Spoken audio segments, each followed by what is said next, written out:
തിരുവനന്തപുരം നാലാഞ്ചിറയിൽ കഞ്ചാവ് ചെടി കണ്ടെത്തി. നാലാഞ്ചിറ ജംഗ്ഷനിലാണ് കഞ്ചാവ് ചെടി കണ്ടെത്തിയത്. എക്സൈസിന്റെ പരിശോധനയിലാണ് ചെടി കണ്ടത്. കഞ്ചാവ് ചെടി എക്സൈസ് കസ്റ്റഡിയിലെടുത്ത് നശിപ്പിച്ചു. റിനു ശ്രീധർ നമുക്കൊപ്പം. റിനു ശ്രീധർ, തനിയെ വളർന്നതാണോ? എവിടെയാണ് ഈ കഞ്ചാവ് ചെടി കണ്ടത്?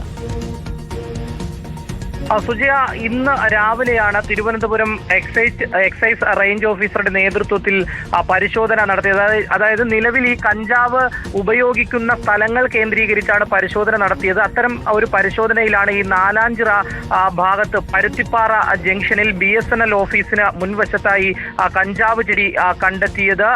അതായത് ഇതുമായി ബന്ധപ്പെട്ടുകൊണ്ട് ഈ കഞ്ചാവ് ചെടി ഇപ്പോൾ നിലവിൽ കസ്റ്റഡിയിൽ എടുക്കുകയും അതിനെ നശിപ്പിക്കുകയും ചെയ്തു എന്നുള്ളതാണ് excise range inspector S Harikrishnan അറിയിച്ചിട്ടുള്ളത്. അദ്ദേഹത്തിന്റെ നേതൃത്വത്തിലാണ് ഈ പരിശോധന നടത്തിയത്. ഇപ്പോഴും ഈ സമീപ പ്രദേശത്ത് പരിശോധന തുടരുകയാണ്. വരും ദിവസങ്ങളിലും പരിശോധന തുടരുമെന്നാണ് ഇദ്ദേഹം അറിയിച്ചിട്ടുള്ളത്. സുജയ.